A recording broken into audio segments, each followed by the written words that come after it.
Yeah. Hello, everyone. Just thought I'd get things started. So basically, we can get you a lunch on time, which is the most important thing. Welcome to this melodrama sprint. So this year, the UK-wide season that will be happening at the end of the year, following Powell and Pressburger in, what's that, 2023, and Art of Action last year, is Too Much, a season of melodrama. So working with the BFI and obviously the cross-fan programming team, we've pulled together this concept for the season. And then using lottery funding, we are going to fund everyone's ideas relating to the melodrama season, so that basically from Scotland to Northern Ireland to Wales to here in Bristol, we can get the entire country hysterical about the melodrama season. Hello to the 40 or so people watching us on Zoom. If you do have any questions throughout any of this presentation, please do put them into the chat, and then Maddie will put them to me and Ruby, and we'll try and answer them as best as we can. But I'm just going to put it over to Ruby, who will be basically leading the charge on the melodrama season and who is programming the melodrama season at South Bank. So please welcome Ruby to the stage.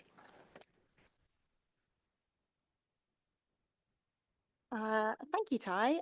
Yes, my name is Ruby. I am the Program Development Manager at the BFI. My sort of day job is to coordinate or project manage the big seasons that we do, including the UK-wide ones. But by coincidence, I'm also the programmer on this project. So it's a lot of work for me. And I don't take criticism well, so please be kind.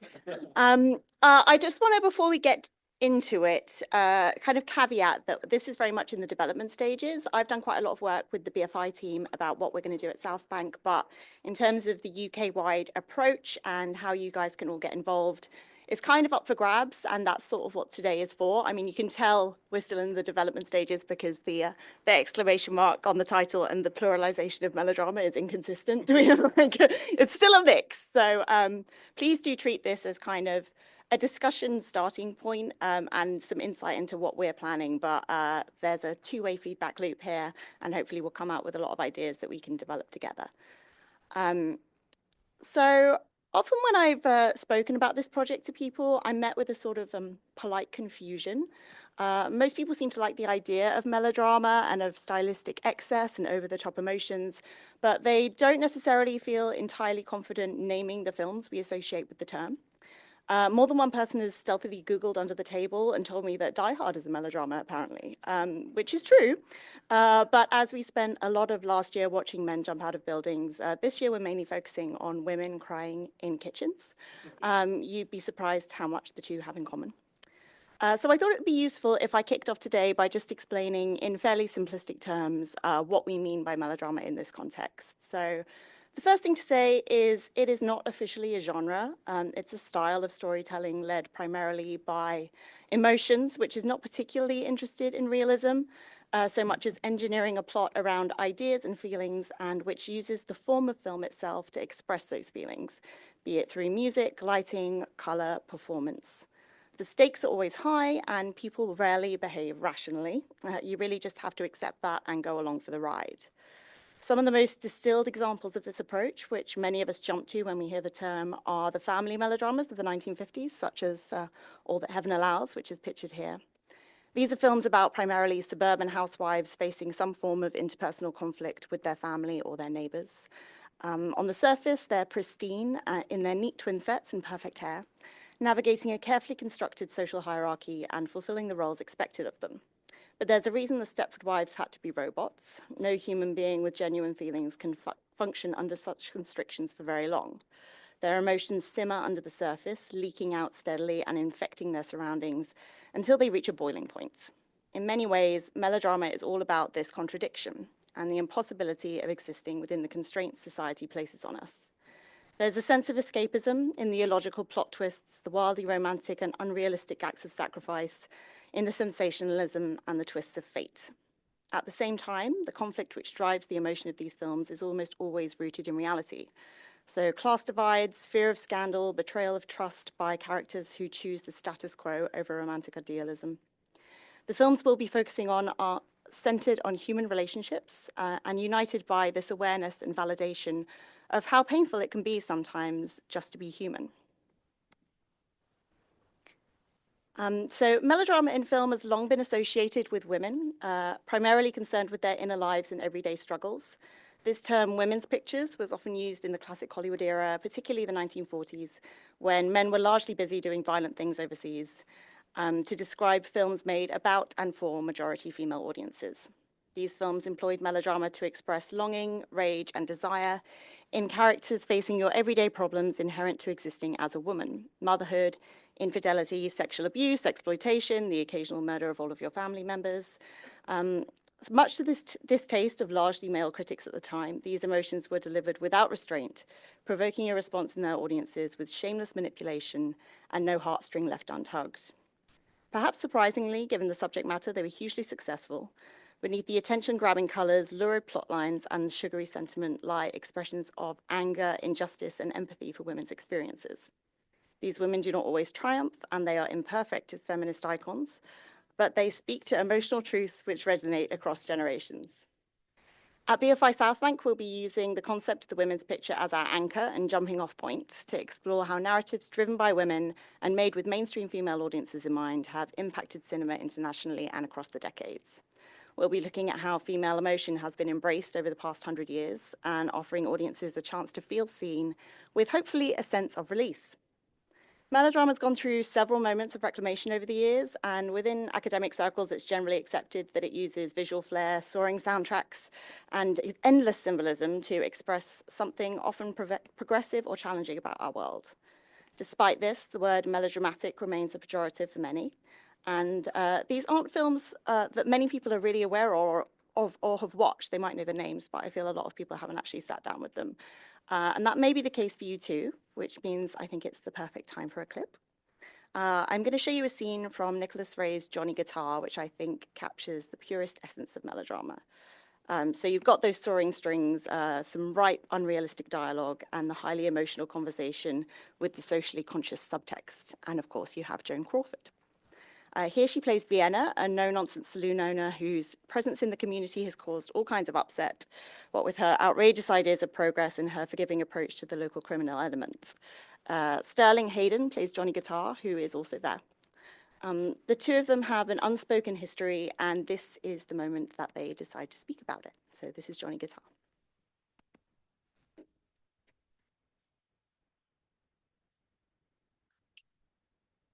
Hey man, have you forgotten?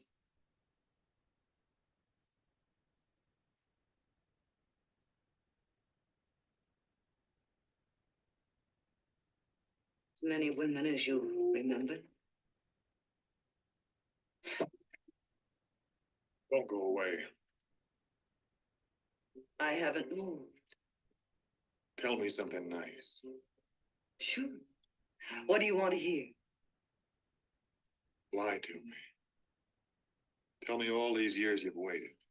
Tell me. All these years I've waited. Tell me you'd have died if I hadn't come back. I would have died if you hadn't come back. Tell me you still love me like I love you. I still love you like you love me.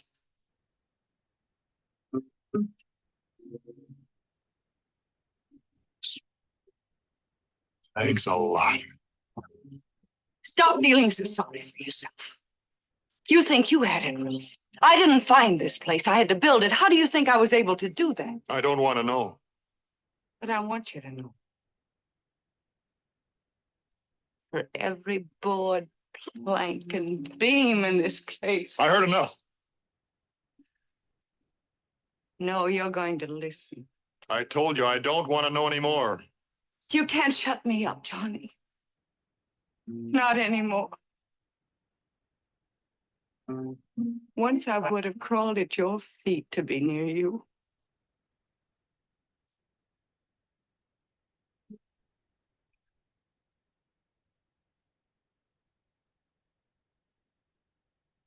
I searched for you and every man I met. Look, Vienna, you just said you had a bad dream. We both had, but it's all over. Not for me. It's just like it was 5 years ago. Nothing's happened in between. Not a thing. You've got nothing to tell me because it's not real. Only you and me. That's right. We're having a drink at the bar in the Aurora Hotel. The band is playing. We're celebrating because we're getting married. And after the wedding, we're getting out of this hotel and we're going away. So laugh, Ian, and be happy. It's your wedding day. I have waited for you, John.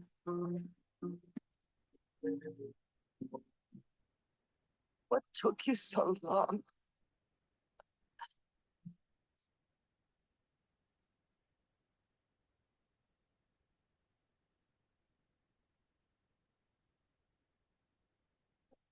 Thank you, Ty. Yeah, exactly. Ty, do you want to jump in at this point with any sort of UK-wide elements to what I've said already? Or shall I'm too emotional at the moment. Yeah, okay, fair enough. Um, so as I've alluded to, bringing these films to audiences and giving them an understanding of what melodrama actually is and why it's great is my own personal primary objective for this season. Many of the titles we're featuring in the South Bank program are true classics of world cinema, but as they're not necessarily at the top of any art house must-watch lists, they've been somewhat neglected. These films are designed to appeal to audiences. They are accessible and relatable, and they are ripe for rediscovery. Particularly, I think, for a younger generation whose emotional literacy is significantly more developed than that of their grandparents or even their parents. Emotional honesty and openness has never been more in vogue. Taylor Swift is the biggest star on the planet with a fandom built entirely on sharing her feelings, whether you want to hear about them or not. I feel like I'm constantly being bombarded by teenagers validating each other's emotions on TikTok, and pretty much everyone either has a therapist or talks like they do. This sense of everyday life being untenable and of emotions reaching boiling point under pressure also feels pretty relevant right now. Douglas Sirk may have been creating sly critiques of capitalism and the American dream in the 1950s, but they've lost none of their potency in the modern news cycle where anxiety and a looming danger feel ever present.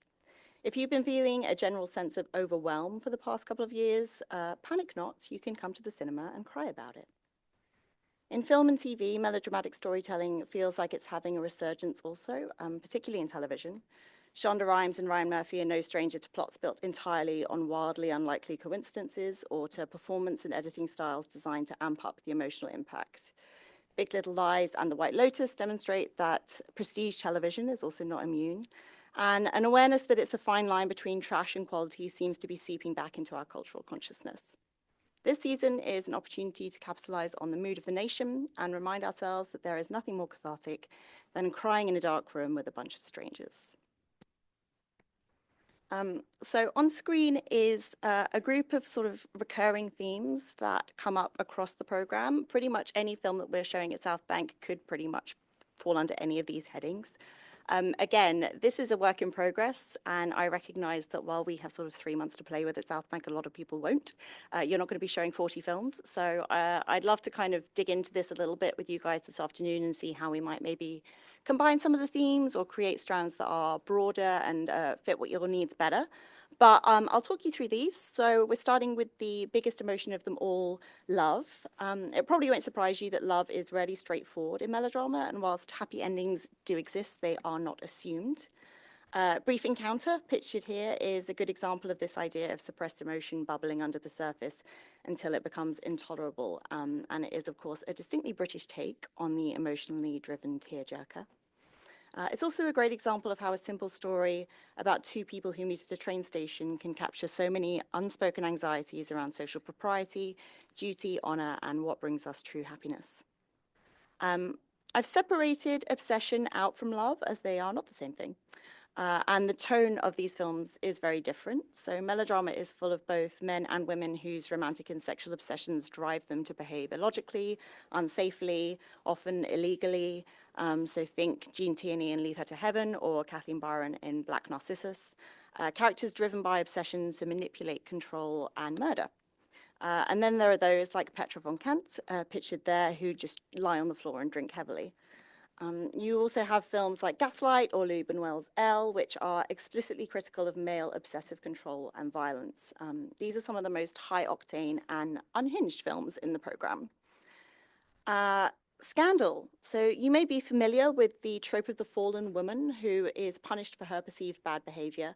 There are a lot of these in melodrama. So films like The Life of Aharu or Madam X or Lola Montez, pictured there. They chart their characters' descent from prestige and high social standing to outcasts with little connection to their previous life. Often they're separated from their loved ones forever to protect them from the stain of association. These are films packed with pathos and empathy for their leads, and the emotional heart comes from the injustice of their fate. You also have films like All That Heaven Allows, which I mentioned earlier, or Far From Heaven, which draw their poignancy from the pressures placed on sort of beautifully innocent and sincere relationships, which become tainted by scandal or perceived impropriety because they fall in love across boundaries of class or race or age.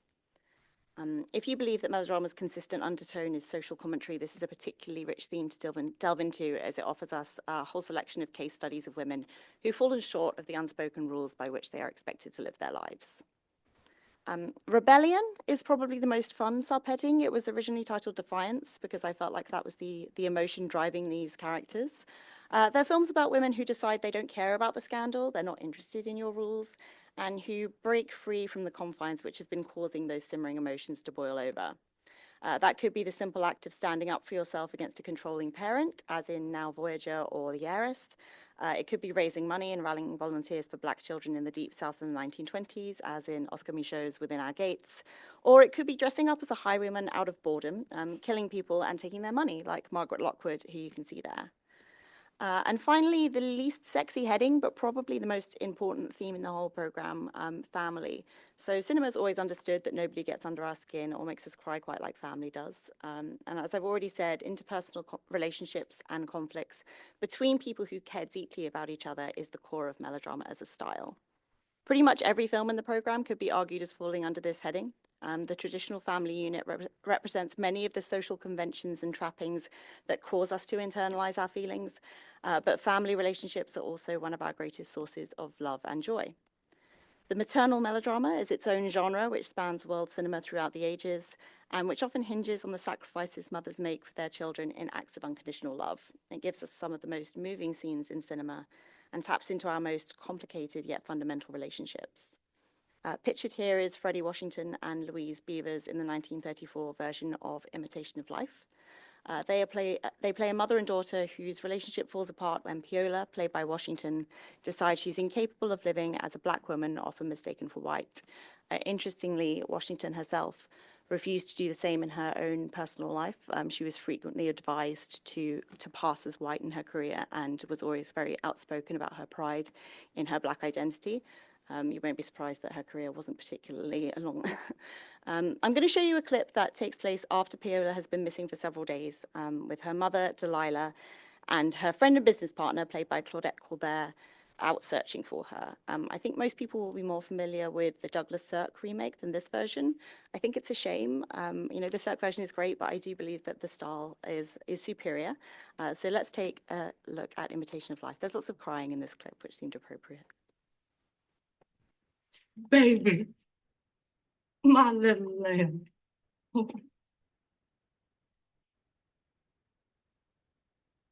Viola, you're back. Yes, Mother. And I want to tell you how sorry I am for what I did to you. Oh, that's all right.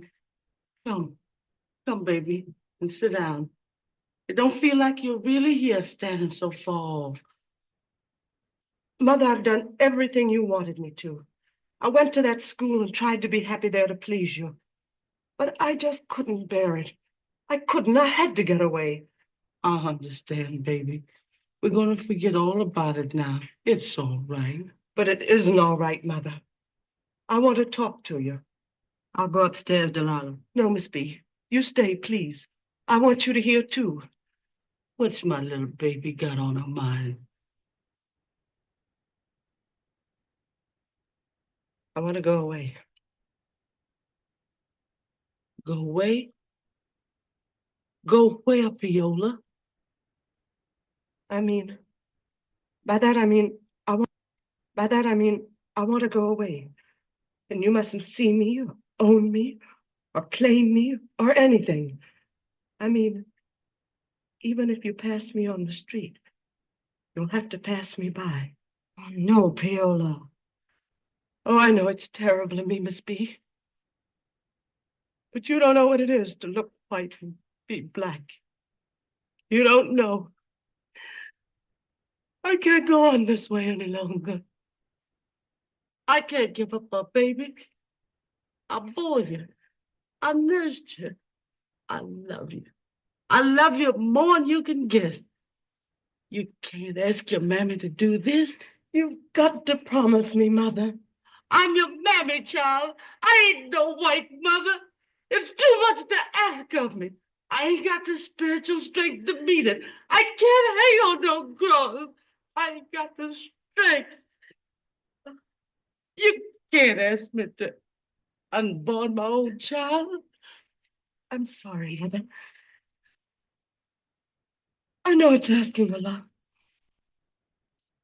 I've got to live my own life. Bye.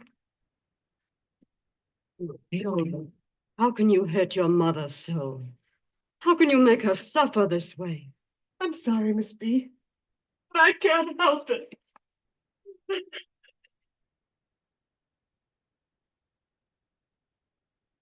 That's not the big tear-jerking scene of that film. I've spoken a lot about Hollywood so far and shown some clips from the classic era, but that's far from the whole story. In the same way that Brief Encounter feels like an incredibly British stiff upper lip take on melodrama, different regions and countries have their own style and their own tropes. The Mexican Golden Age is packed full of melodrama with stars like Dolores Del Rio and Maria Felix, fronting brilliantly soapy tales of revenge, mistaken identity, murder, and mayhem. In Egypt, Fatima Mama was the biggest star of the 1950s, and along with her husband Omar Sharif, fronted many of the socio-political melodramas which influenced Arab cinema for years to come. Bollywood, of course, thrives on big emotions and wild plots, and isn't afraid to throw some elaborate choreography into the mix. Meena Kumari as the queen of tragedy might be considered the face of Indian melodrama, but we can also look to the films of Guru Dutt or Ritwik Ghatak to find socially conscious, thematically rich melodramas which still know their way around a musical number. In China and Hong Kong, we often see the influence of traditional opera and theatre. In Japan, there are a lot of geishas, a lot of period dramas, quite a lot of ghosts. So I want to show you another clip because it's way more interesting than me talking. This one's from an underseen classic of world cinema. It's a 1960 Korean film which veers into horror and thriller just as much as the melodrama we've seen already. That might not be surprising to anyone who is a fan of the Korean New Wave. But melodrama was hugely prominent in the golden age of Korean cinema, and this film particularly was very influential. Bong Joon-ho is a huge champion, and you can definitely see the influence on Parasite in particular. The plot follows a piano teacher who is too handsome for his own good and inspires a sort of obsessive devotion in his students and his live-in maid. The film unpicks the class tensions and power dynamics of a household with some wild twists and turns, a claustrophobic setting, and some truly unhinged performances, and I say that as a compliment. So this scene takes place between the piano teacher's wife and the maid after her affair with the husband has been exposed. Early on in the film, the maid is kind of played as the antagonist or the threat to the household, but this is a sort of turning point in the film from which we begin to realize where the power and the malice truly lies. So this is The Housemaid.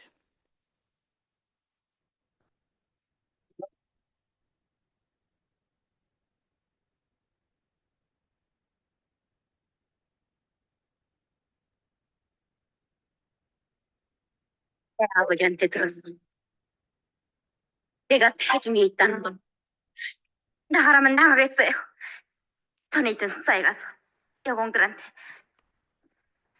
선생님 애를 가졌다면 매겨는 줄 거예요. 억울하다고 생각해서죠.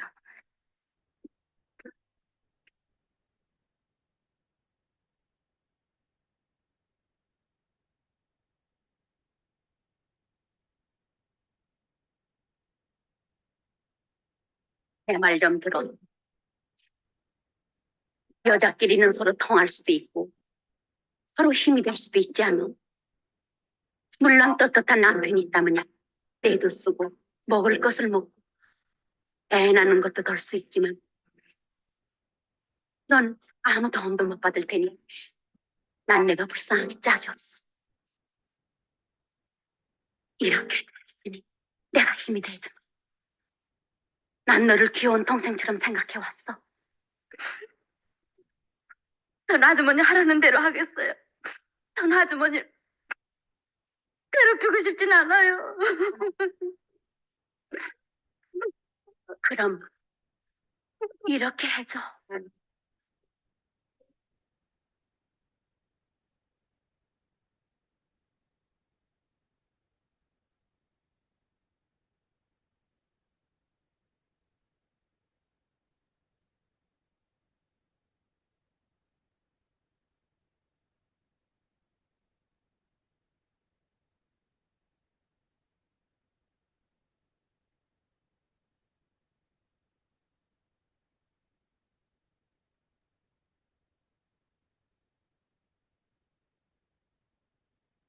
좀 풀리는 건 아무것도 아니었어요.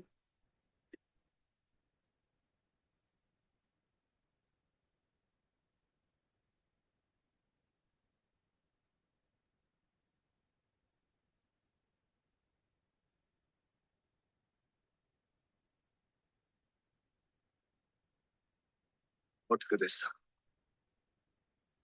며칠 안으로 대책을 세우기로 했어요.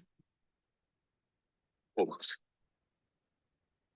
모든 답을 쉽게 무너뜨릴 수 없잖아요.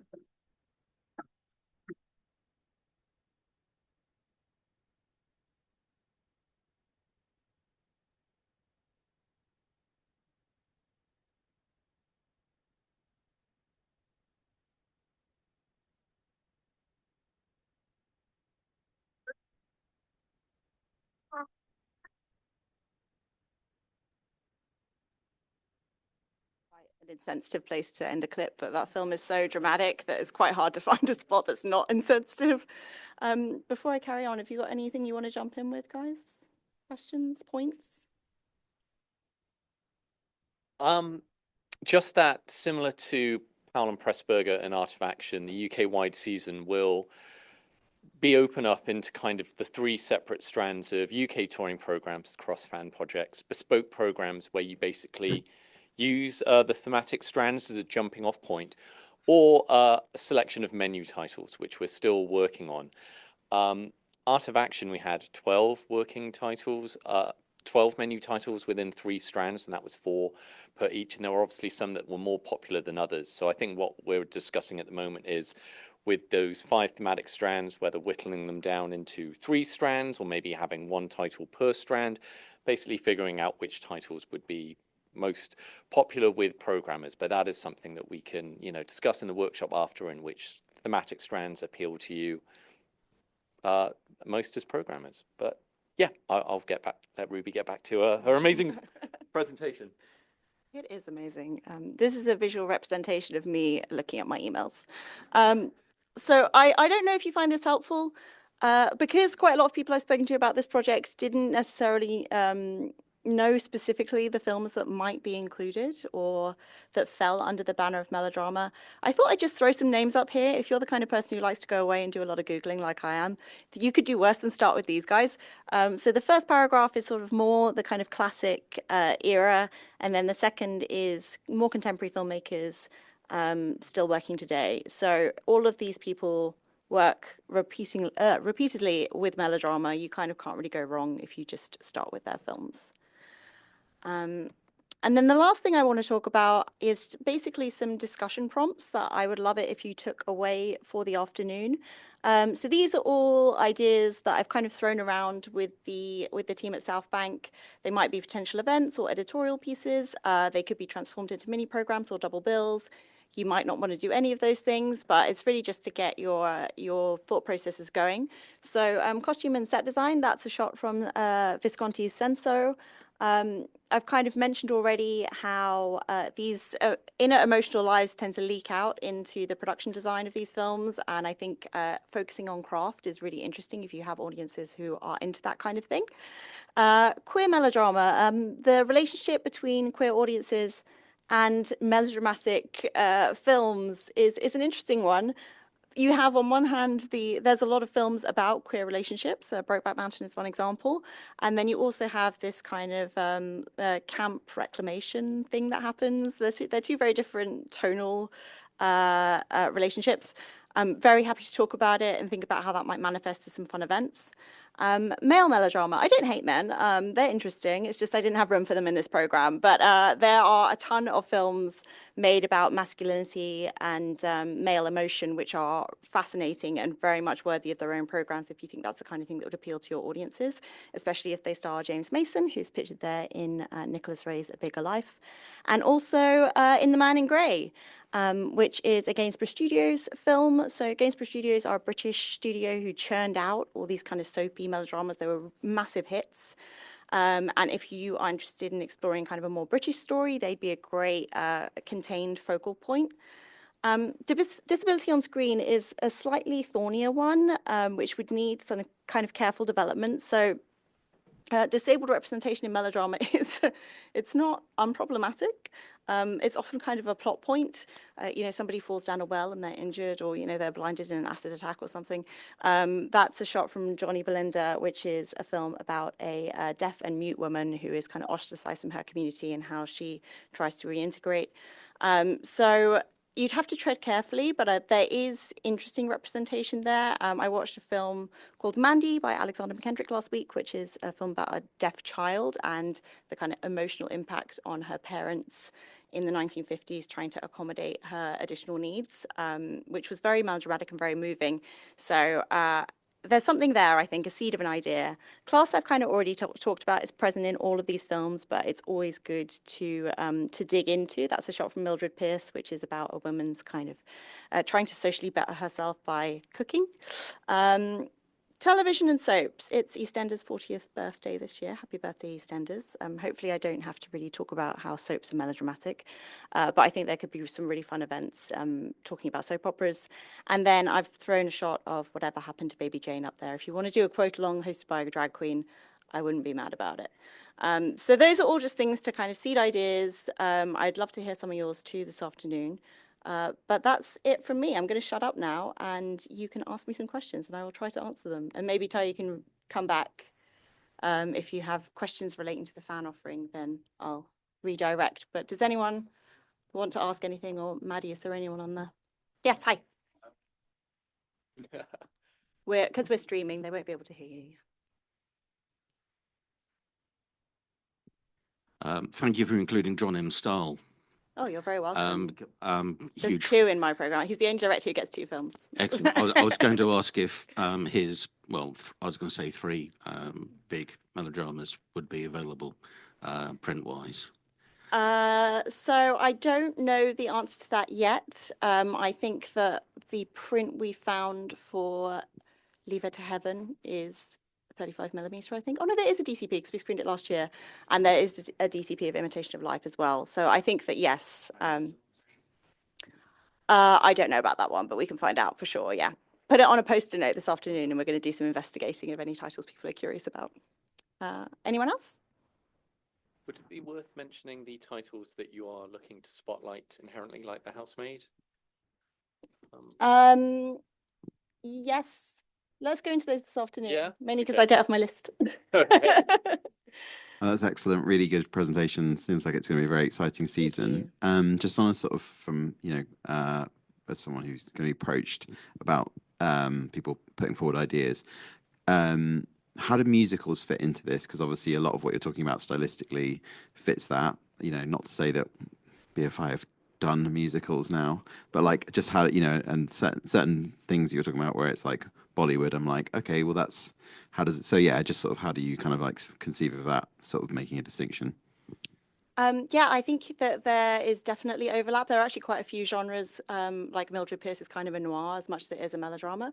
So very valid point. I think that stuff like Umbrellas of Cherbourg or Unveil or Pakiza is in our program. So there are definitely moments where a musical is a melodrama, but I don't think they are inherently melodramas. So if it meets the kind of the criteria that we'll put in the creative brief, which is essentially the plot is driven by emotion, it's driven by conflicts in personal relationships, and it has some of the kind of stylistic excess that we're looking for, then go for it. Happy to have musicals included. There's one down here.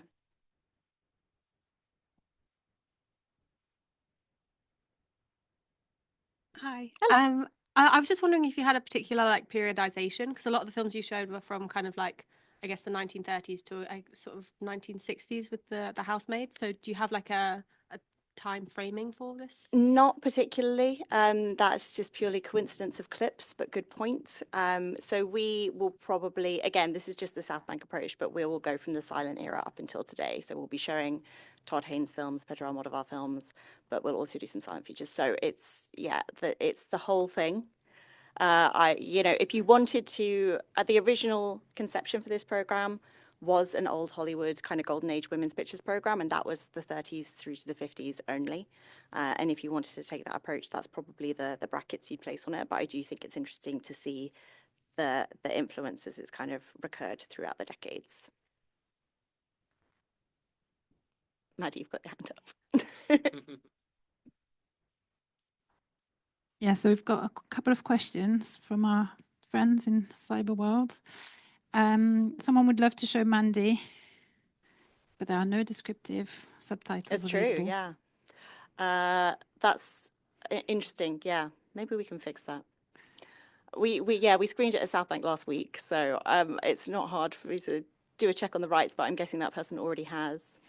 Let me take that one away. It's not Glasgow Film Theatre asking. Yeah, I'll take that one away because it would need investment. Yeah, and obviously, as you know, as the fan program, we're really interested in accessibility within the program where it makes sense, but where there is a number of venues wanting to get involved in a specific title so that the return on investment is good. So we did it for the Red Shoes, didn't we? And a lot of the Point Break as well. And we've got Mandy is a film about deafness, though, and it doesn't have descriptive subtitles, which is just wild. And then we've got a question about Mildred Pierce. Would it work? Would it fit? Yeah, do it. Yes, 100%. It is. We'll probably show it at South Bank. It's perfect. About a mother and daughter in conflict. Lots of ridiculous lighting. Love it. Yeah. And there's just a general comment about wanting to find out more about the titles, but I guess that will come a bit further down the line. Yeah. So we're currently working on the. I should probably speak into the mic occasionally. So yes, we're currently working on the funding guidelines and the creative brief, which will basically incorporate a lot of what Ruby said today in terms of the guidelines of stories driven by passion, expressive and excessive storylines and plots. And we will include like a short list where the rights can be found both theatrically and non-theatrically. So we'll pull that all together and send it out to everyone so that they can see what the shortlisted films are, or even have a longer list of titles like Mildred Pierce. And it does exist in some form at the moment, but I guess we're reluctant to commit to it at the moment because I'm hoping that some of the feedback from today will help to shape it slightly. So that's the only reason we don't have it kind of ready to go. Any other questions? Great. Oh, there's one over here. Nice to you. First of all, thank you, Ruby. Presentation was brilliant. I just checked, and Mandy is Studio Canal film. It's part of the Studio Canal catalogue. So if there's enough fan members that want to include that, we could probably get together and look at funding titles for it. Because Studio Canal would, I'm sure, love us to do that for them. Yeah.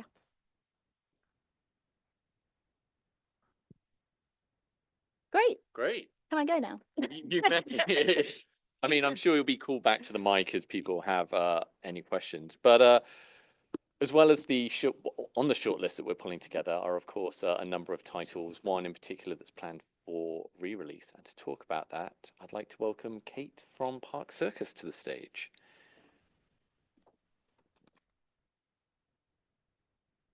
There you go. Hello, I'm Kate from Park Circus. I'm here with my colleague Helen. just there, we've come down this morning, and we are here to help facilitate your melodrama seasons. We license,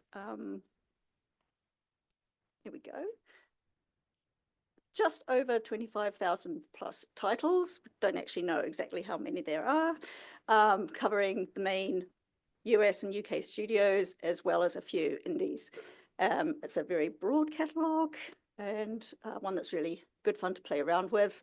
If it's something like the title I'm about to talk about and it's going to be a reissue, we will have marketing materials available for you. And we also, just nice little thing down the end, but we can complement your first run titles as well with seasons. But this is going to be a very, very short presentation. I'm just going to add this now because I don't want to disappoint anyone. So this is going to be our big release for autumn. Douglas Sirk's All That Heaven Allows. It's actually its 70th anniversary this year. A heartbreakingly beautiful indictment of 1950s American mores from Douglas Sirk.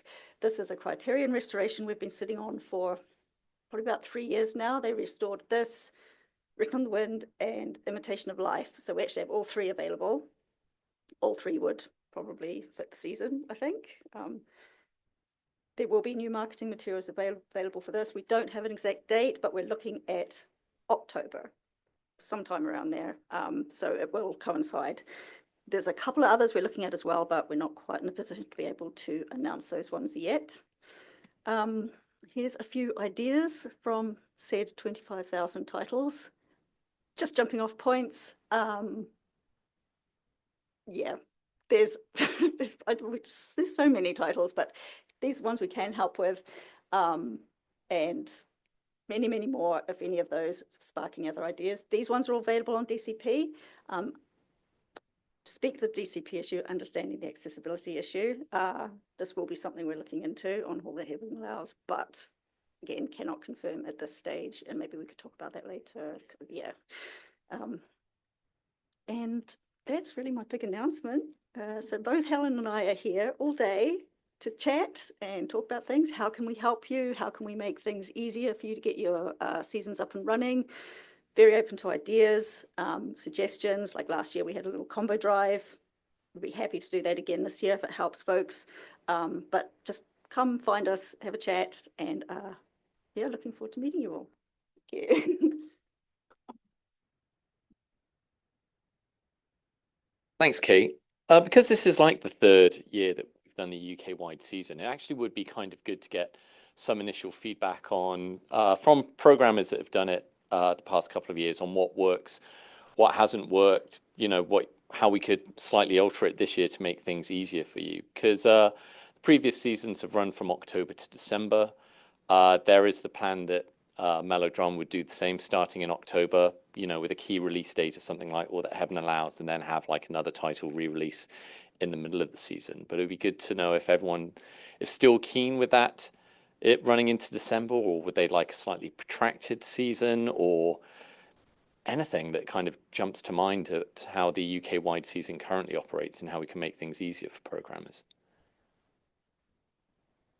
It's all going great. I love it. It's fine. No notes. Okay, with that in mind, and James Mason staring at me. Oh no, he's gone. The other thing that we wanted to kind of talk about was also bespoke programming versus menu titles in terms of the strand thematic themes that Ruby presented. Just by like a vague show of hands, how many people would be thinking about doing a bespoke program versus just booking certain key menu titles that are part of the season?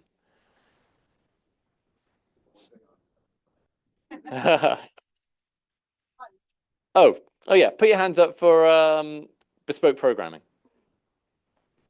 Okay, and then hands up for menu programming.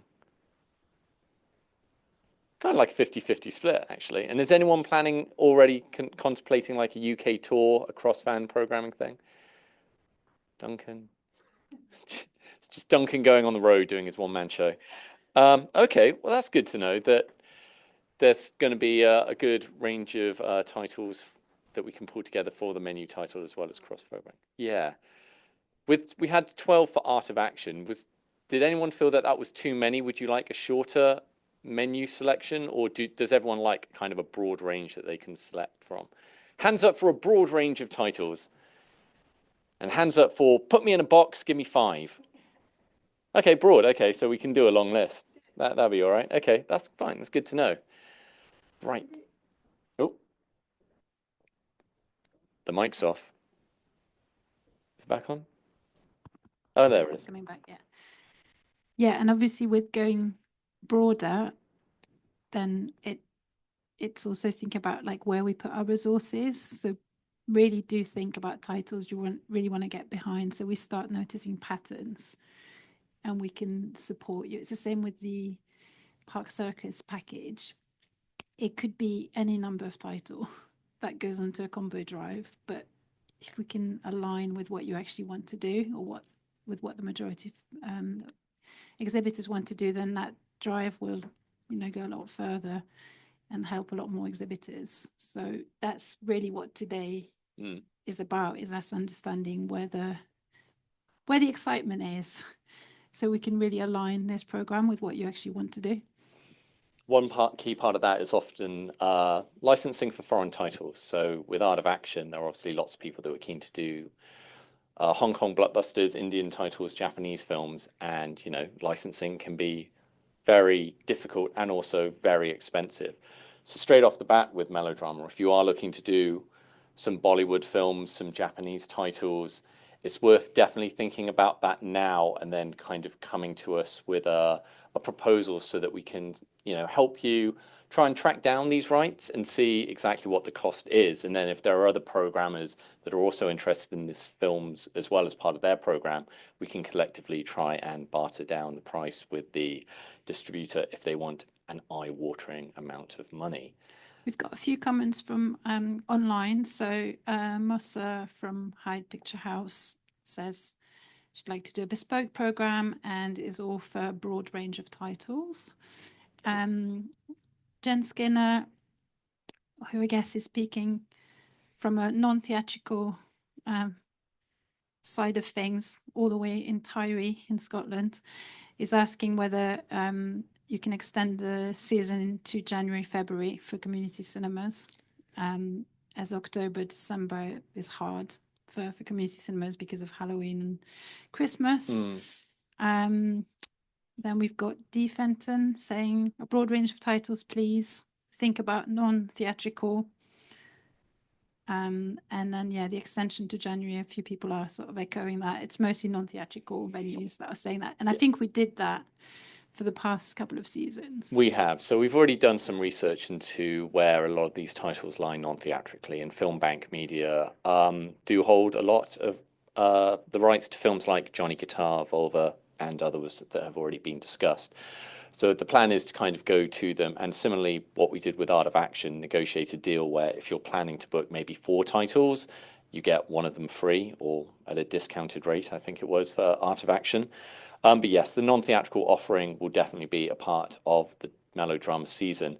In terms of extending it to February, that's something that we'll have to discuss, obviously, because April is the end of the financial year, and then getting in reporting could be problematic. So October to December is generally the length of the season, a good 3 months. Extending it, sometimes we go into January by a couple of weeks, but that's something we'll definitely have to look at. February would be probably a bit of a stretch, though. And then we've got a question from Southwest Silence. It would be great to know what silent films are planned at the South Bank, just in case we could do something outside of London. Ruby, that's over to you. And then we do have a question at the back as well. Ask Bryony Dixon, like I have been for the last 3 months now. We will probably do a Borzage title. I don't know which one yet, but that's almost certain. I think we might do something British, maybe an Anthony Asquith, and then hopefully something international. I was thinking about The Goddess, but that is definitely not confirmed. So please email me and let's stay in touch about the silent program. If you have ideas, I'd love to hear them. This is an area where I definitely am not an expert, so my choices are really obvious. You're welcome, James. Could you bring the program forward to September? We're already committed to the last week of September. I mean, this is something that, shifting the windows around. I mean, I wouldn't be completely against moving it to starting the last week of September and ending, mid-December. So the problem here is that we will not be able to start our major campaign until after the London Film Festival. So you're going to miss out on the kind of the big press push coming from the BFI side, that all the noise will be at the end of October. For this year, I think looking at the window when it's happening just isn't really that feasible. We agree that that slot is not ideal. We don't like it either, but we've kind of ended up in this weird trap of doing it at the end of the year. It's something that we're looking at changing for next year's major projects. But I think that whilst we could allow people to start earlier and don't have an objection to that in theory, it's probably not going to benefit you in terms of the general noise happening around the project. And just to reiterate with my BFI fan hat on, there are other pots of funding available outside of this season, like, in the South, because you're in the Southwest, there's the audience pitch pot that you can go for, or the Film Exhibition Fund, which has just opened as well. So, and we could support a melodrama program outside of the melodrama season. Great, thanks. I was going to say, one thing that would be great to kind of get your feedback on is something that didn't necessarily work for Art of Action, and that's kind of getting some sort of face for melodrama. So we tried to get talent for Art of Action, tried to get Keanu Reeves. Kim Sheenan at BFI set up huge slew of snares and traps to kind of catch Tom Cruise, and it failed. But, for melodrama, are there like any directors, producers, actors that you would potentially like us to try and reach out to, that we could see if they might be interested in taking part in the season in some small way, whether that is, a UK regional tour for a particular film, or maybe some virtual Q&As, pre-recorded Q&As. Go big or go home, Duncan. I love it. Get on the blower to him. I think there might already be an outreach. I'm about to become the most annoying woman in his inbox, so I will promise you that I'll try. And that's all I can promise. But yeah, it's in motion. And I promise that if Ruby is successful, I will do everything I can to get him beyond the M25. But it all depends on his schedule. Just on the window, we've had another comment from Mossa with her Scalorama hat on, saying that actually starting in September would be great. It doesn't matter so much about the London noise. So that, that's a different sort of point of view. So again, it's more for non-theatrical cinemas where they'd prefer a longer window. As Ruby said, you'd be missing out on kind of the big press moment, the launch of the season, when we kind of get things going underway. But with Art of Action, we did soft launch it in mid-September at the Fighting Spirit Film Festival, which was a film festival inherently focused on action filmmaking in the stunt community. And that was also kind of to spread awareness. So, if you did want to kind of launch your melodrama season slightly before the launch of the big UK-wide season, that would be fine, but obviously you'd just be missing out on that marketing moment. Yeah, I think it's a work in progress, this. We haven't made a decision yet on the exact window, because I think with Fighting Spirit there was a real reason for doing that pre-launch, because it was a very high-profile event with starry names and so on. So I think there's a difference between us considering high-profile previews that might happen outside of London and help amplify the UK-wide season to just extending the window, because I think the other side of the coin is press and marketing team saying to us that the longer we spread it out, the harder it is to actually get interest in the season, because you kind of lose the momentum. So there's different views on it, which we can explore this afternoon. Speaking of which, I do spy someone from BFI Marketing. Hi, Seb. How you doing? Do you have anything to report on the melodrama season in terms of concept art, anything like that? Would you like to come down and... You can do it from there. Come on, we got a spotlight here. Thank you. So we're currently working on the creative the artwork for the main creative for it. So we are at the moment about to get kind of some first drafts on it. So it's still going to be a little bit of time, but we will create our kind of usual suite of artwork assets, quad posters, and social assets that we can send around to everyone. There will also be a trailer that goes alongside it that we can kind of share around, and we'll do social media cut downs of those as well. It's a really good one this season for creating some other kind of video that we can use online, and we're going to be doing that for our major South Bank season, but very happy to share any of that round in advance. And when we get the creative more together, we can kind of start showing around so you can kind of get an idea of how it's looking. But at the moment, we're not quite at that stage. Great. And in terms of timings overall for the season, it's very similar to how it's been done previously. We will open up applications for bespoke and cross-fan programming late May, early June, with decisions being made by mid-July, looking to kind of do an announcement that the season is coming in early September. But of course, it's all dependent on me pulling together the creative brief and the funding guidelines in time. So I will be on that as soon as this sprint event is over. I think there's another question over there. No, that's just Neil getting up. Okay.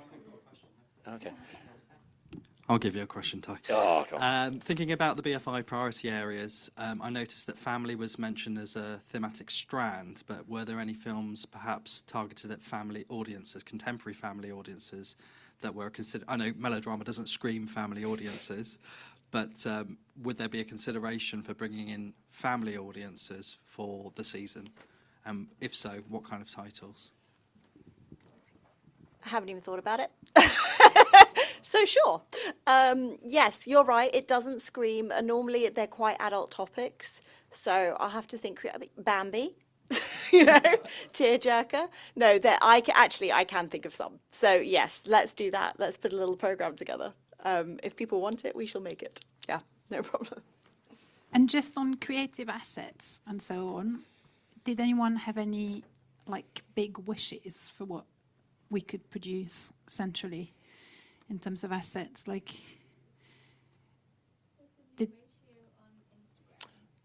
5:4 ratio, yeah. That's hilarious. There's just a new Instagram ratio where it's not a square anymore. So it'd be good if it could match that. I'm sure we can get posters, trailers cut down into that new 5:4 ratio without any problems. Yeah, that should be. I think it would be a mistake to not make it in that. Absolutely, yeah. And yes, similar to the young audiences question by Neil, of course, we are always looking to fund programs that do appeal to the BFI's priorities in terms of LGBT audiences, global majority audiences, young audiences, audiences from low socioeconomic background. So yes, when you're pulling together your programs, if you just do keep that in mind, that would be incredible. We've got an ask from Carlotta. A trailer early would be great to start creating a bit of a buzz around it. Yes, Seb. Get on it. He's on it. He's on it. Yeah. The trailer, though, that we're going to have to make a decision on what the key titles are so they can be featured in the trailer, similar to with Art of Action. So I think that is something where we're going to have to go away and whittle that down, because if it's all the 100 titles that are going to be in the South Bank program, it might not be representative of the UK-wide season. But yeah, we can discuss that. Yeah. Okay. Any other questions at all? Oh, yes.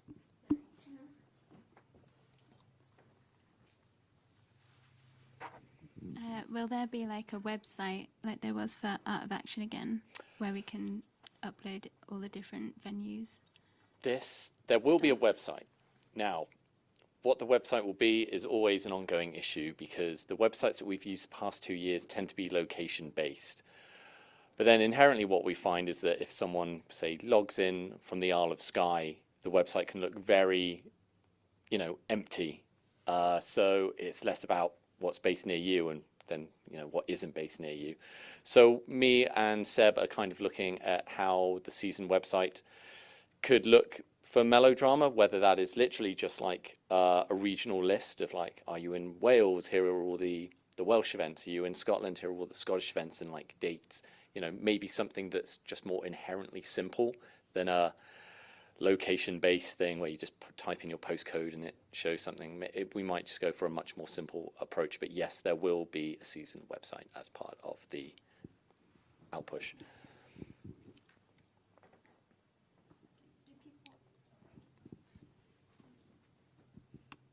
Do people find the website useful? The listings website? Out of interest. Yeah, we've got some nods.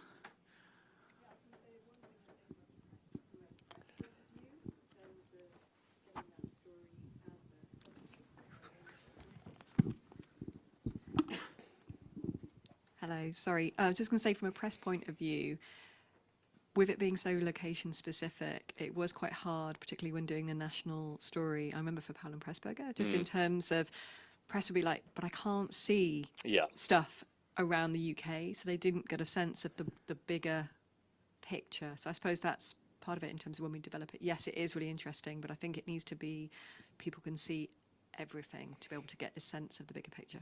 This is why I was kind of thinking like a much more, you know, basic format of kind of like events, you know, what the season about. Because, for example, like take the Point Break re-release. BFI did a page on the Point Break re-release, and then it was like a list of venues and when they were screening. And it just kind of gave that overall sense of like, oh, this has gone UK-wide. And I think it might be much easier to do something like that for the melodrama season, just a page of like a list of events that are going on around the country and when they are, so that, you know, press outlets can just easily at a glance go, wow, there's a lot of things going on, here's where they are and here's when they are, and just report it like that, rather than with a location-based website having to just put in every postcode or city to try and find out what's going on. But yeah, we definitely take your point on that. Could there be a replication of the cinematic/BFI Escapes website whereby they can see the upcoming titles? I don't know if you've seen that. I'm not that overly familiar with the Escapes website, so I'd have to actually have a look at it to see if it would work. But Seb, what do you think? Yeah, if it's a template we could use, we can have a look at it. Yeah. Are there any other questions at all?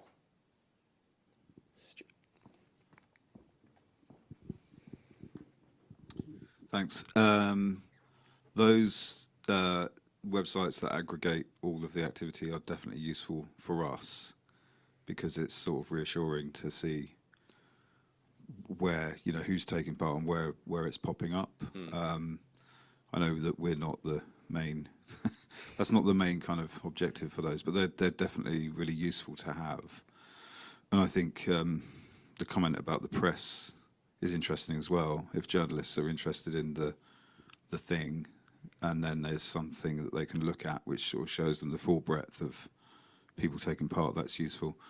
I was just going to challenge actually the thing about family audiences, because I think one of the things with these big projects that we've done is try to make them all things to all people, and it's sometimes I think it's diminished or diluted the primary thing. And I was just sitting here thinking about melodramas for families, and I don't know if it's a thing. You know what I mean? Oh yeah. The subject matter for me personally isn't for family audiences, so it feels. I was just thinking about whether we would do it, and I don't think we would, because it would be forcing a subject onto an audience where it's not appropriate or even.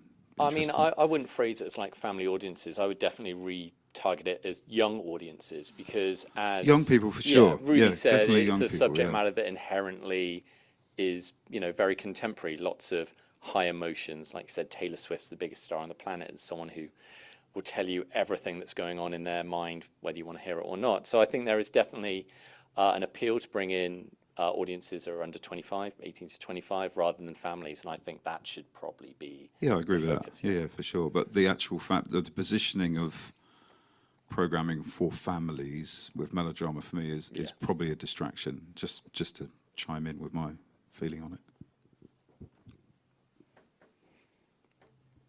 I'd agree with that. I think we have to make some decisions about what goes in, what goes out, and not try to shoehorn everything into it.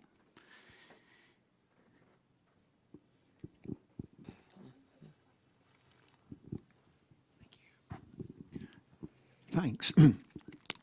Young audiences, there was a really great bit of work around Powell and Pressburger, like a really national launch, which, from our experience, had young people going, oh, wow, these are old movies, but they've got a kind of real relevance. And there was a lot of coverage, press coverage, media coverage, and whether the same thing can be done, which, because melodrama is a word, which will infuse, obviously, a lot of kind of, film fans and maybe people of a certain age, but there is a real, we've been talking about a kind of, there is a relevance to now, and these films will resonate with a young audience, I think. But if there was something at a national level as part of that, talk about engaging talent or something, just to kind of go, what is this? Because we did have people coming to Powell and Pressburger screenings who were kind of like, oh, yeah, like 20-year-olds going, yeah, this is... and so something, rather than us having to do the work in little, we will have to do the work locally, but something nationally, just to kind of raise that awareness might be really useful. And I think, some kind of high-profile person or two might be great if you can get them. And I'm not sure that's Pedro. It might be someone who's a bit more like Taylor. Yeah. No, we'll just go for Taylor Swift. No, yeah, sure, why not? No, I totally agree. Because with Art of Action, I think Point Break, the re-release, that was like the one big date we had in the season. With Powell and Pressburg, we had the re-releases of Black Narcissus, and then later in the season, the Red Shoes re-release. And I think that's something that we'd look to do with Melodrama, have like 2 key dates that we can put press announcements around to kind of get that coverage, like you said, that we did with Powell and Pressburger. Was there a question there? I saw a hand. There's one down at the front again with Stuart.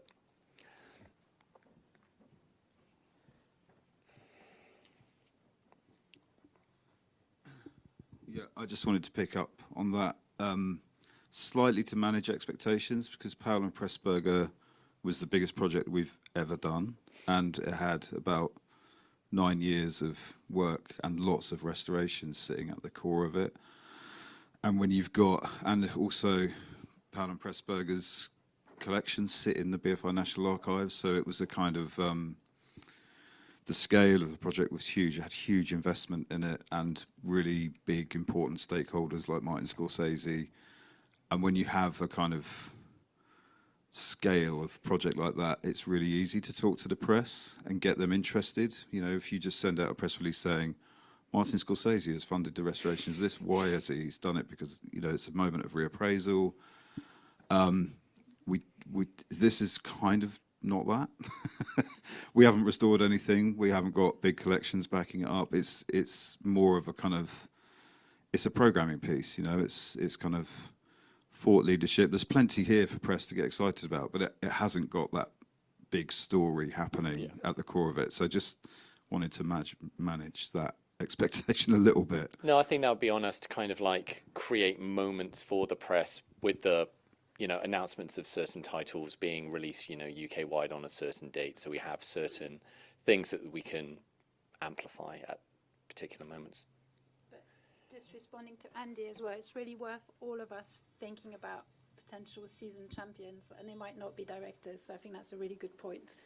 We might not get Taylor Swift, but are there other people that we could tap into in popular culture? And like we really milk the kind of Kate Bush connection with Red Shoes, and so are there things like that we can play with on socials that don't involve like a high profile film name but kind of broaden the reach of the season? Yeah, or maybe not, for want of a better word, like influencers or people that would be able to tap into the season or be relevant due to their interests.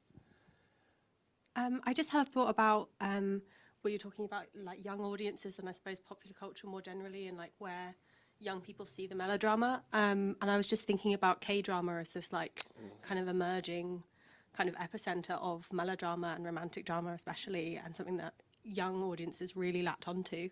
So if you're thinking about like bringing maybe a K-drama star around or something kind of within that space, I think that'd be really interesting, especially because it's so indebted to The Housemaid and all these kind of like heightened emotion things. That could be something useful to kind of connect to younger audiences as well. I mean, absolutely. South Korean cinema, I think, would be a big part of the season. I think it's all going to come down to licensing costs, availability of both titles and talent. Yeah, that's definitely something we can look into. Or if you have a certain name in mind to do with a certain title, then yeah, we can look into it. Any other questions to all? Oh, yeah, Mel. It's great. There's so many questions. I'm excited. I've got two. The first one's quick. Did I miss the bit where you talked about the money? Like how much? How much do you want, for Mel? this? Yeah, but we especially for the sort of, you know, the kind of. I'm sorry, I don't know what you call it, like the UK-wide touring. The cross-fan programs. Cross-fan. Yeah. So similar to Art of Action and Powell and Pressburger, there will be budget for touring programs, bespoke programs, and if you're showing menu titles, you'll get X amount per title. We haven't divvied up the budget per block yet, but yes, there will be budget available. It will be dependent on the amount of applications that we get in, but we've got to set those limits at the moment. But yes, if you treat it similar to how it worked for Powell and Pressburger, then yeah, it'll be roughly those amounts. Is that roughly the same as Art of Action? That wasn't part of Powell and Pressburger. Let's say yes for now. Yes, for now. Okay. Yeah. And then I wondered if, sorry, I know you asked the room how Art of Action went for those who were part of it. And I would say I have a sense of like what really, really worked and what we struggled with our project. But I think it would be really useful to get any kind of feedback on how it kind of worked collectively. You know, as the person who read all of our reports, I guess, yeah, were there kind of learnings from what, you know, were there sort of patterns, I guess, of from each of us who ran a project around kind of what worked? And I guess I'm kind of interested in, like, to what extent, you know, collectively we built, you know, this kind of drive for Art of Action. Like, you know, it was everywhere in a really, really, really good way. But was there a point where it kind of tipped saturation? And was that just in certain areas? Or I guess I'm kind of interested in to what extent we're kind of all kind of working together, kind of raise the profile of this specific kind of cinema. Yeah. And then to what extent we're perhaps crossing over to the point where it's I don't think there was any crossing of the streams where anyone was overlapping and taking each other's audiences, if that's what you're asking. I think basically it was really interesting to see that the amount of interest in female-led action projects, obviously by yourself, Tape Collective and other things, and they all found new audiences. A lot of the feedback was by taking part, we got audiences in through the door and formed new relationships that we would never have kind of considered before if it wasn't for the season. So a lot of the positive feedback was from kind of relationship building, new audiences, and basically having a good time. I think there were just a few organizations that had guests, stunt performers pull out at the last moment and suffered licensing problems getting certain titles. But they weren't alone in that. There are several organizations that had that. But on the whole, it was very positive. But if there's anything like specific you want to kind of talk to me about later, I'm more than happy to do that. Yeah, no, I think we definitely got some feedback towards like the tail end that there was, I don't know, that there was some people who were kind of like, I've watched as much, you know, I've watched as many like female-led action films as I'm going to in these last few weeks kind of thing. Yeah, but maybe that's because of the events that were towards the tail end. So I'll just add something to that. I think the one thing that took us slightly by surprise was how many of the members just decided to do the female-led strand, not necessarily the touring program. So naturally, the fan membership kind of embraced that strand above everything else. So I think perhaps there was a lot. Just taking Watershed as an example, for instance, we ended up working with Neither Mansour to do a sort of curated strand by her, and a lot of the titles in that strand they were all female focused. And then the idea of taking another touring program or another 2 or 3 touring programs on top of that then would probably overwhelm. Yeah, and there were a few titles that were just getting played everywhere. Your Crouching Tiger, Hidden Dragons, Run Lola Run. There were several that just proved to be just out and out winners as part of the season, and it was pretty much the female-led action films. At Point Break. And I think whilst the cross-fan strands were brilliant in terms of bringing more diversity into the season outside of the menu, that was developed, the numbers were a lot lower for those strands, and the cost per head was higher as well. So it's just something we need to review. It doesn't mean we shouldn't do it, No. but I think we just need to be mindful about what we support and make sure that there is interest. So we just don't create loads of touring programs that then people don't want to take. That's why today is really important, so we can bring those things together. Yeah, thank you. Yeah, and obviously we were really, really happy to see how many female-led programs there were. I think for us, the most successful titles were the ones that we programmed that were that were not on the list. Yeah. You know, the ones that weren't playing in a number of different cities. Yeah. Yeah, that was kind of the ones that, well, actually, all the cross-fan programs were doing their own things that weren't really connected to the menu titles, like Milk Tea was doing Chinese and black cinema crossover, and we're doing like Romeo Must Die at various venues, and as well as Fist of Fury and those Mexican wrestler films touring program that wasn't getting shown anywhere else. And obviously Southwest Silence were doing their I think Douglas Fairbanks strand. So the UK touring programs, all the titles that were included in those weren't really being shown anywhere else, which was why we supported them, because they stood out so much.